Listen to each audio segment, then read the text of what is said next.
Thank you guys for coming today. And I have a question to all of you guys, and basically the question is, what is one belief that you had to let go in order to elevate your business and your personal life to the next level? So as business owners, we many times we start thinking about, I can do this job and I can do this and I can do this and I can do that. Something that changed in my business when I was only making less than $10,000 a month and then translated into hundreds of thousands of dollars was systemizing and delegating, those two words. So systemizing is basically you have day-to-day operations that you're running your business, whether you're just an investor or you are, a business owner, because sometimes we see ourselves as investors, right? Like we buy houses, we buy land, we buy assets, and then we sell them and make money, right? But you have to look at yourself as a business owner. Even if you're flipping houses, even if you're doing Airbnb, even if you're doing whatever you're doing, you have to look at yourself as a business owner, not just an investor. So when I started thinking of delegating and systemizing, which they go hand in hand, my business just literally took off. Like I started seeing revenue, like literally I was today in the back next to my good friend over there, Eric, and I was looking at my cell phone and I'm getting these text messages like, hey, we just sold another house. And I'm over here speaking to you guys. And we're doing new construction, right? So to me, selling another house while I'm here speaking with you guys without doing any of my work, right? Like I didn't speak with the client. I don't know what lot we sold, what new home we sold, what home we're building them, but we just did that. And so that represents profits to the company that I wasn't even there, but my entire team is handling. So yeah, those are the two things that I would say in my case. So those two words again? Yeah, systemizing and delegating. Yeah, for me, in my case, it's just the psychology behind everything. So what you really believe you can make, like, for example, I want to make $10 million or $100 million, is the belief you have, like, I'm worthy this money, or I can make that money with my company. I really believe like 80% the succeed is the psychology, it's just 20% is strategy. Okay. 20% mentality and 80% mentality, 20% action. That's powerful. Yeah, I would probably say one of the limiting beliefs that I had was that in the beginning of the journey, we didn't really reinvest in ourselves. She talked about budgeting and saving money, and we literally budgeted every single dollar and we saved everything. But we forgot to reinvest in ourselves. We didn't do coaching. We didn't buy any expensive things for ourselves. And it was up to like 2022 or 2023 where we actually started reinvesting money back into coaching and masterminds. And I think in 1 year we spent probably $250,000 in masterminds, coaching, and all of that. And that was a pretty impactful year for us. I think that really changed the way that we started thinking, the people that we were meeting, the rooms that we were getting in, and the mindset just took off. Part of the reason why we did that was because of that, because we made that change. Another thing that I had like a limiting belief of is the expensive vehicle thing. I used to make fun of people that had expensive vehicles, and I was like, man, look at that. That guy's such an idiot, dude. Like, we had a 2012 Honda Accord, and I was like, dude, I'm gonna ride this thing till it fucking dies. And honestly, I crashed it, unfortunately. I was texting and driving. Sucks. But I would probably still be driving it. I probably would still have it if I didn't crash it. But the point is that I thought that I was gonna keep that car forever. And that was a limiting belief. Because somebody, one friend of mine that had probably like 10 Lamborghinis at the time, told me, dude, you gotta buy a Lambo. And I was like, dude, that's crazy. Why would I do that? That's expensive. That's not an asset, it's a liability. But you know what? One of the best things that I've done is buy a Lambo, right? Because it gets you in those rooms. It gets you noticed, it gets you attention. It raises your vibrations in a way. And it's also pretty fun. At the end of the day, fuck it, what are we gonna do? We gotta make money and die? No, we gotta enjoy our money, right? We gotta live it up. But it has allowed me to do a lot of things in my business. It's already paid for itself. It's a $300,000 car. It's already made me millions. It's helped me raise capital. It's helped me partner with, Sunny Roofing. That was part of the reason why, kind of, I think. So that was a very limiting belief. And I used to make fun of people that had expensive cars. So I guess it's just a mindset shift of investing in yourself. So I would do that. And getting a coach, I never really thought of getting a coach. Obviously, you've been a coach to me a lot. And I thank you and I love you for that. Thank you for that. So yeah, I would say just reinvest in yourself. And don't be afraid to buy a Lamborghini. No, I'm just kidding. Seriously.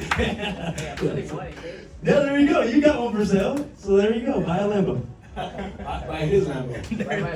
It's also mine. Anyways, I remember telling Andres, take a vacation tomorrow. You're working too hard. And they will go the next day and take a vacation. I used to love that. They listen. Anyways, one of the limiting beliefs that I had, believe it or not, was fear. I identified fear. Very interesting. When I was younger, I identified fear, and because of fear, I used to smoke cigarettes. And I noticed that each time I lit up a cigarette, what I was thinking about, and it was a fearful thought. And every smoker will tell you, I just smoke to alleviate stress. Stress comes from fear, and fear comes from a thought. And a thought that you believe in, you become part of. As a man thinks in his heart, so is he. Fear, F-E-A-R, stands for false evidence appearing real. It's a lie. Whatever you're fearing is a lie. So that's why it requires a mind shift. Somebody also said fear stands for face everything and run, or face everything and rise. We face everything and rise. So courage is not the absence of fear. Courage is what you do in spite of fear. Take a look at it, right dead in the eye, and say, I'm not gonna smoke, I'm going through this thing in the name of the Lord. So that's what I had to identify, and there is an amazing world in front of us, and we're called to conquer and take over. And we have a community of like-minded people here that you can rub shoulders with and go do this thing. You don't have to do it alone. You could do it as a community and delegate it. Amazing, give it a hand, guys. Powerful speakers, powerful knowledge, and I hope that you are taking notes.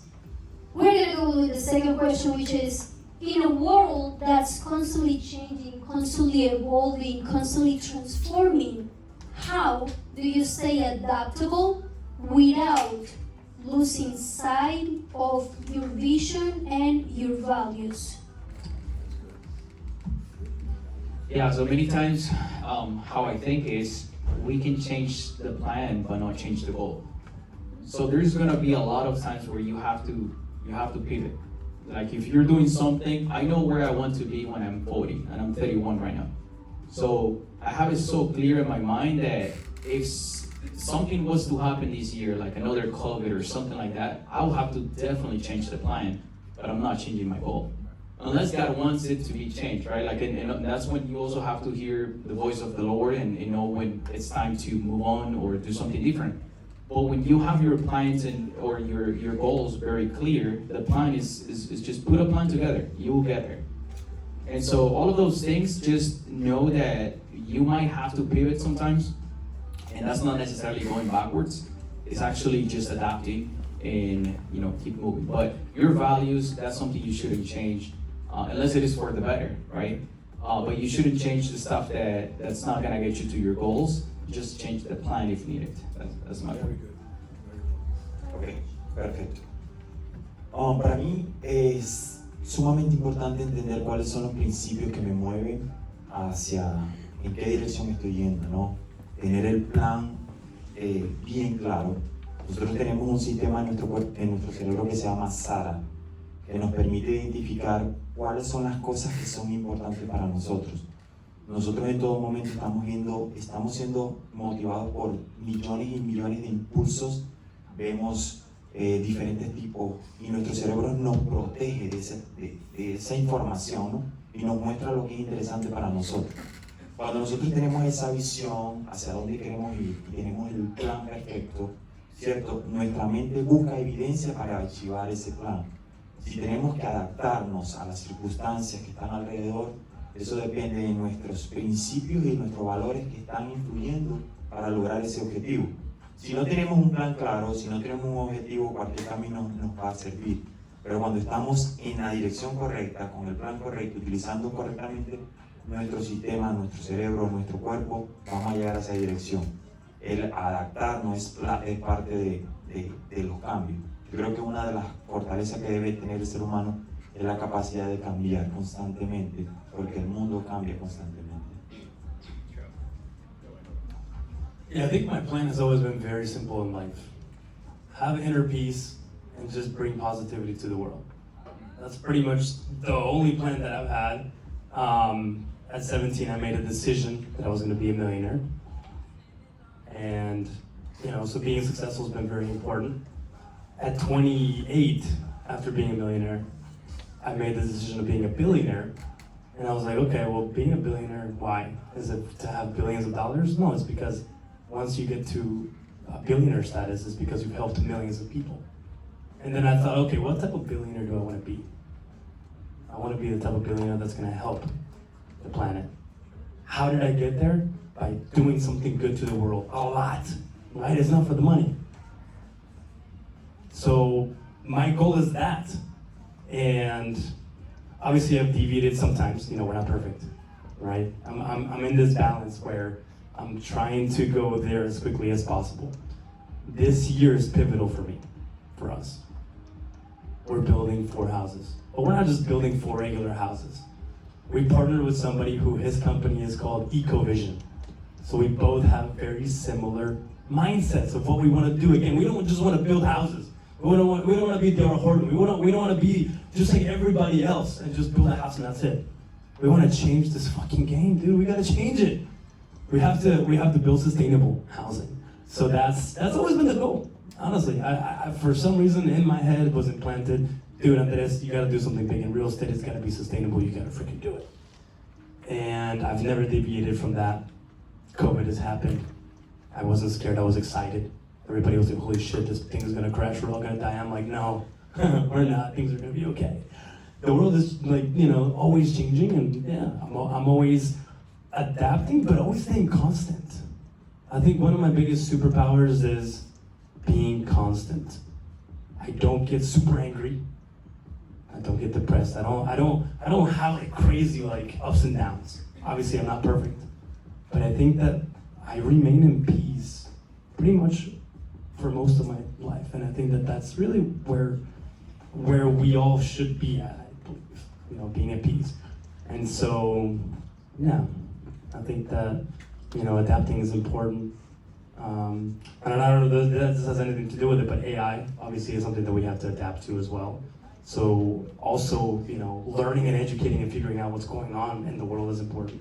So I'm investing in AI as well, figuring out how to implement it in every single part of my business because it's not going anywhere. So education, staying positive, and sticking to your goals and your purpose. So Anderson said something very powerful. The vision and the goal stays the same, but there are some changes we have to adapt to get there. There's a good passage in a good book that says, to man belongs the plans of the heart, but from God comes the answer from the mouth. And in Hebrew, that basically means man makes plans, but God will show you how to fund it. So sometimes you got to stick with your vision in spite of all the obstacles and hurdles that come your way. There's a saying, with the vision comes provision. It's almost like God honors visionaries, because visionaries believe a picture that they have on the inside of them more than their present reality. What a way to live, from the inside out. I call that living from the inside out. That's why everybody's here right now. You guys are here right now, and Kellen chose you to be part of this panelist because the world needs to know how to live from the inside out. You don't always wait for circumstances to be favorable in order for you to do what you envision yourself doing. The verse that I had today, the passage, the quote, is if you go vividly imagine living off of your imagination. Miles Monroe told us that the imagination is so powerful, because you did talk about this ecologic building from when you had no mustache. And you're still talking about it with the same goal, with the same enthusiasm. That's vision. And I tell you guys all the time, are you guys doing something for it? And you guys tell me, are you writing your book? We're headaches to each other. But good, we're iron sharpening iron. By the way, my book is done in 1 week. Yes. Yeah, I'm editing it. It's called Beyond the Hustle, Defining Your Purpose. Beyond the Hustle, Defining Your Purpose. But going back to this vision thing, vividly imagining. Miles taught us that the imagination is so powerful that when you live by your imagination, what you're really doing is you're taking a tour of your life. You're taking a tour and you're looking at all the details. You're checking out every door, and then you're coming back to reality and saying, okay, let's go there. That's what living from the inside out means. Vividly imagining it, and then ardently desiring it. The desire. You can't let go of that desire. Napoleon Hill said the starting point of every great achievement is a deep desire. The desire is the way you're wired. Those are other things I talk about in my self-discovery program. A lot of people quench their desires to live somebody else's desire. Be true to yourself. As a self-discovery coach, I help you find what's your desire. This is a vision. That's why you're going constant. You have a good wife by you and a little son, right? And God bless you. And I love you. Thank you, brother. And then ardently desiring. And then it says, and then you vividly imagine, ardently desire, and sincerely believe in it. In other words, don't leave your belief or your conviction be extraordinary. It doesn't have to be outside of the sincere. Be sincere about, I really believe this thing. That's faith. Sincere faith. And then it said, if you act upon it enthusiastically, you're planning. And planning is the greatest act of faith. You can't just believe something, say something. You got to talk about it and then be about it and move towards it. Talk about it so much and then move towards it. The last part of that quote says, it will inevitably come to pass. What a powerful quote. I just learned that on the way here today, and I'm sharing with you. I made it mine. You can never impart what you don't possess. That's mine today. And I learned it just for you. Give it a hand, guys. That's powerful. That leads me to my next question, guys, and it is, how do you balance the short-term financial wins with building generational wealth that outlives you? There is something that I always think, and I went to speak with someone about it the other day, and it was about delayed gratification.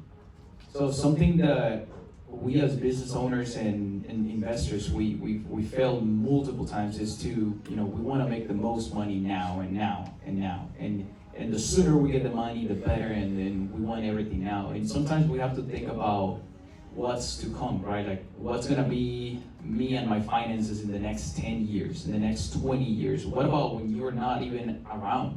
What about in 100 years from now? Like, the kids of your kids of your kids are gonna be here, and how are they gonna be positioned? Are they gonna be wealthy? And not just speaking about money, but speaking about success in general. Are they gonna be happy? Are they gonna be struggling financially? Like, what are you doing right now that is gonna impact the generations to come? Your generations to come. So just think about that, and don't take it lightly on the fact that you're working just for you. Think about what's your legacy. What would you leave in this world that's gonna outlast you? So there's a lot of people that when they die, Charlie Kirk is a good example of it. When you die, that's when you become a legend. And so you have to think not just about now, the present, you have to start thinking about the future and your legacy. That's great. Good job. So, siguiendo lo que dice Andrés, creo que es muy importante entender que obviamente no estamos aquí simplemente para el momento de ahora, sino obviamente para las próximas generaciones. Y creo que lo que nosotros empezamos como primera generación y el impacto que dejamos a las próximas generaciones puede cambiar el curso de una familia, ¿no? Puede cambiar el curso. Y creo que vivir en legado, tener un legado para, no solamente para el presente, sino para las próximas generaciones, crea como ese camino, ¿no? Para seguir. Pero cuando hablamos de riqueza, no simplemente la riqueza de lo que tenemos, las posesiones, el dinero, sino la riqueza que tenemos dentro de nosotros, que como hablaba Roberto, el mundo necesita, y a veces nos dejamos eso para nosotros, para nuestro círculo, cuando hay cientos y miles de personas esperando ese regalo, ese don que Dios te dio para impactar a miles y cientos, a miles y millones de personas. Yo creo que la verdadera riqueza proviene de una mentalidad de entender que somos abundantes y que la abundancia no es simplemente el dinero, sino todo lo que abarca como ser humano. Tus posesiones, tu dinero, tu legado, pero también tu salud, ¿no? Lo que te permite caminar con autoridad en esta tierra, que a veces damos por sentado, ¿no? Pero realmente tienes un vehículo que tiene un valor insignificativo, así que para mí es eso. Can you repeat the question again? Yes, the question is, how do you basically stay on track, not letting the instant gratification and the short wins overlap the legacies, the generational wealth? Yeah, I would say, that may be one of my struggles, to be honest. Yeah, it's We like it is. honesty here. Yeah, of course, Yes. that's one of my struggles. Yeah, it is. Next question. No, No. Let's go deeper. Yeah, okay, let's go deep.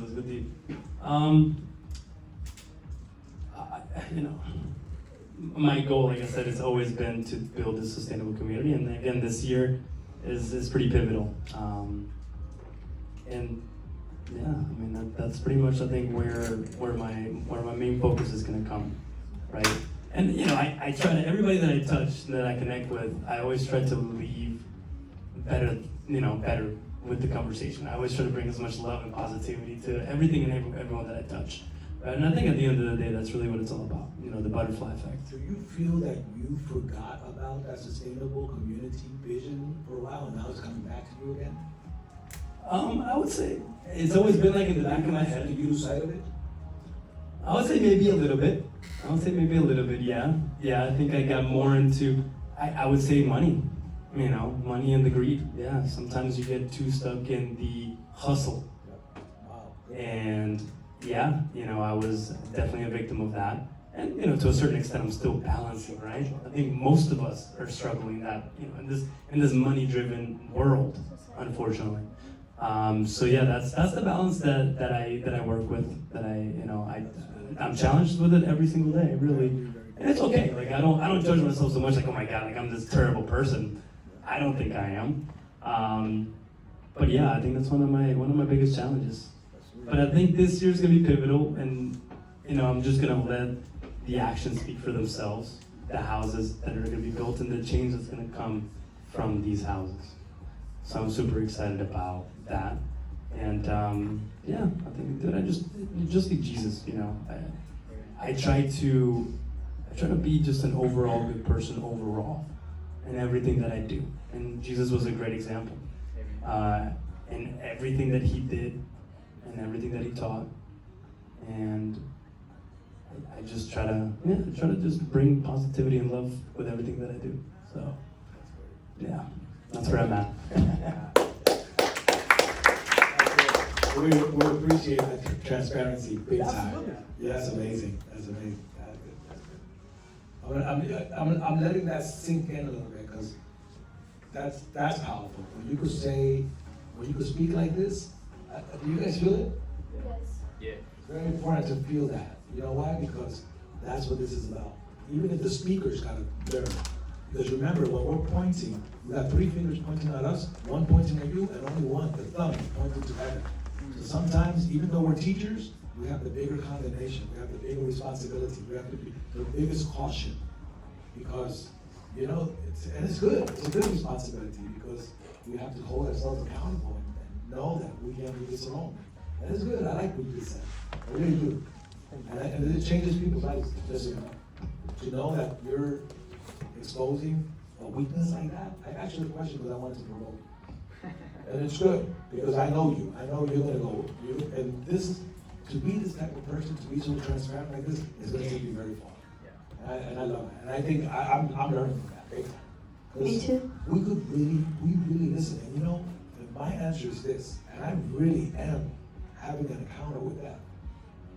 Yeah, I'm taking this death thing real serious. My friend Charlie Kirk just died. You know, I envy him. Man, he died at 31.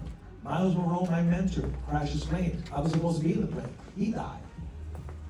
And not so long ago, I had a scare. I had a clogged artery while I was working out at the gym in Miami. And I drove myself to the hospital, and I had 2 stents put in my arteries. I thought they were gonna open me up. So I almost died again. And an Indian doctor touched me in the chest. He goes, when he touched me, I heard a voice say, you got a few more years. Do what you gotta do. So this death thing, look at me. Death is not a bad thing. You look at it in the eye and you say, I'm ready for you. I want to die empty. The treasure that I came here to give, I want to make sure I deposit it, and I'm not taking it to the wealthiest real estate. The wealthiest real estate in the world is the cemetery. Because people die with businesses that they didn't start, with books they didn't write, with inventions they didn't invent, because they let fear get the best of them, and they took their treasure with them to the graveyard. Listen, folks, I'm dying empty. And you should too. It's not how long. Miles Monroe, my mentor, said it's not the duration of your life that matters, it's the donation of your life that matters. There's a lot of people that live long. There's one guy in the Bible, he lived 960 years. And there's not one good thing it says about him. And Jesus died at 33, and diantre, we're still talking about him today. Woo! I want to die, and I want you guys to talk about me. Rock and Rob is here, and he left something. And that is my goal.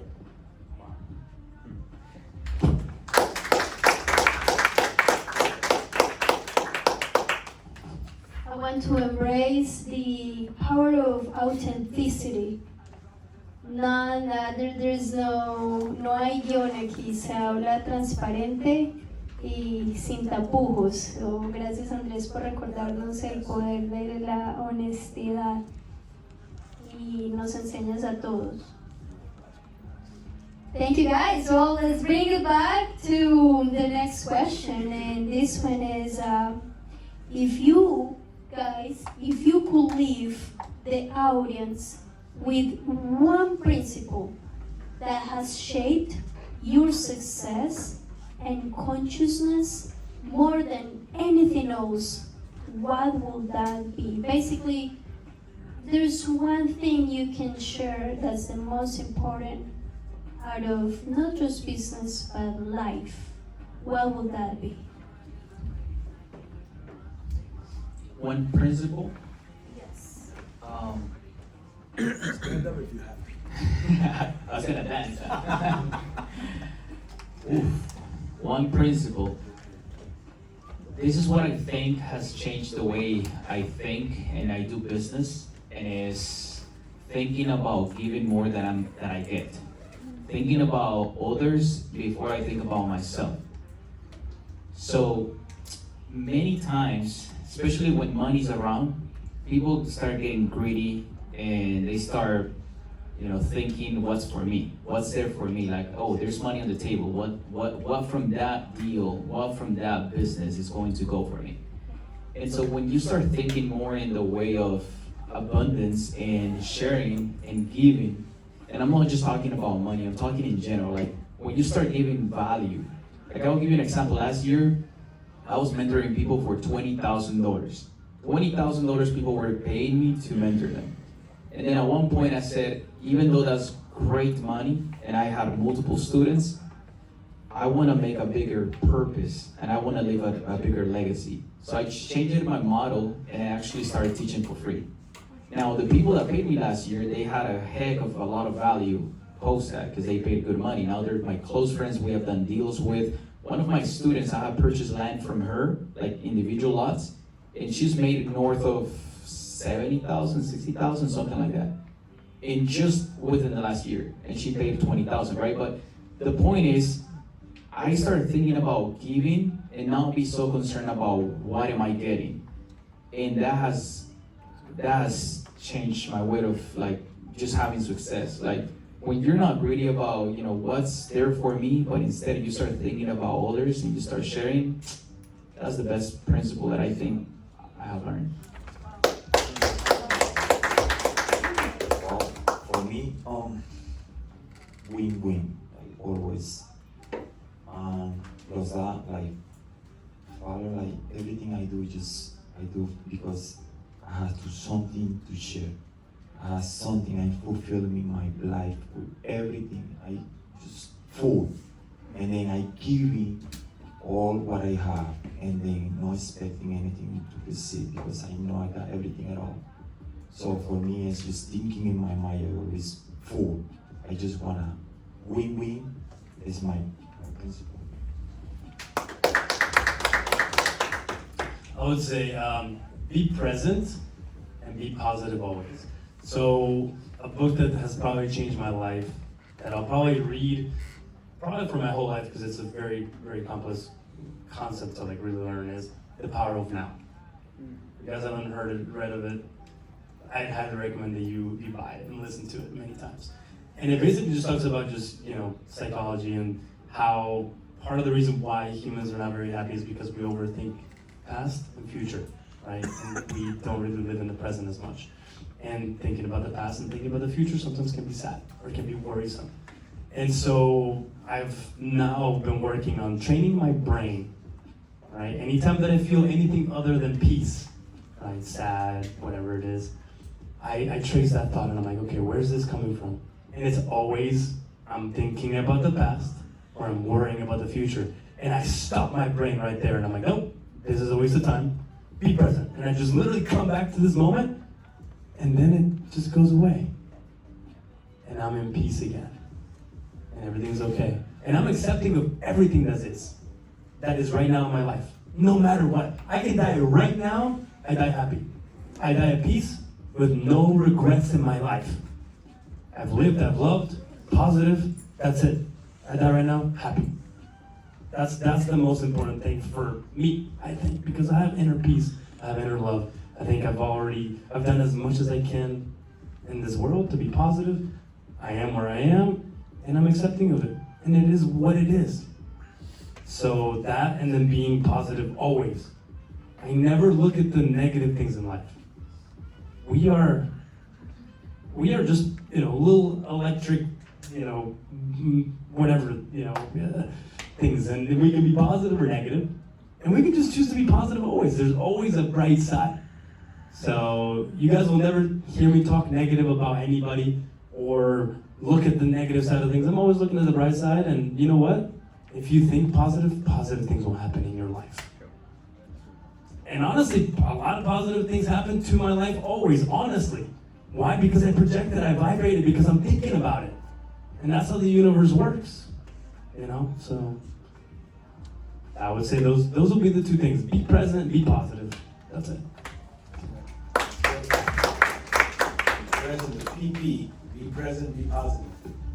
And as many of you guys know, I actually had the experience to be a missionary for 3.5 years in Trinidad and Tobago, and those 3.5 years were amazing. I was taking public transportation, I was eating with my hands, and we influenced maybe 35% of a Hindu community to believe in Christ.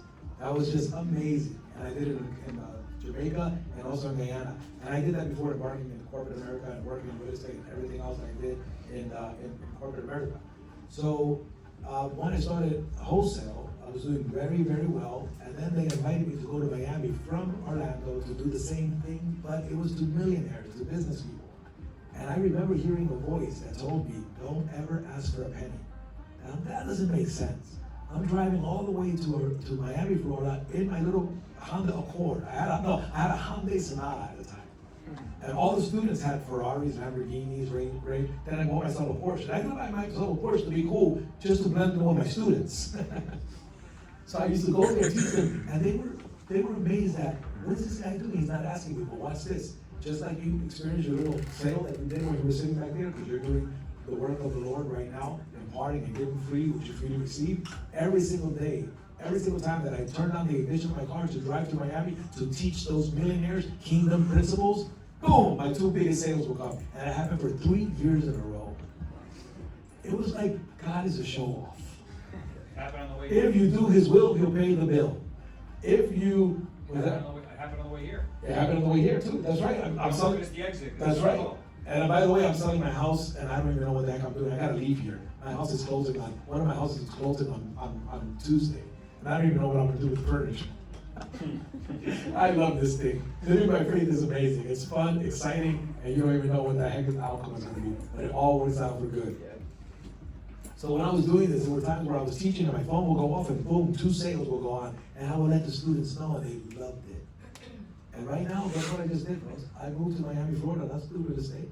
I only select 3 real estate deals over there. I moved to do the same thing over there right now. So every Wednesday, we're teaching the people the kingdom, and we're bringing a whole bunch of people from the outside, and we're teaching them how to discover their purpose. Aren't we? He's a product of that. It's always my friend back there. And some of you guys will tune in from Miami, from Orlando, some from Naples, Florida, and we do it in Zoom and in person, and I absolutely love it. It's my way of giving back. Giving freely when we freely receive, and it's amazing.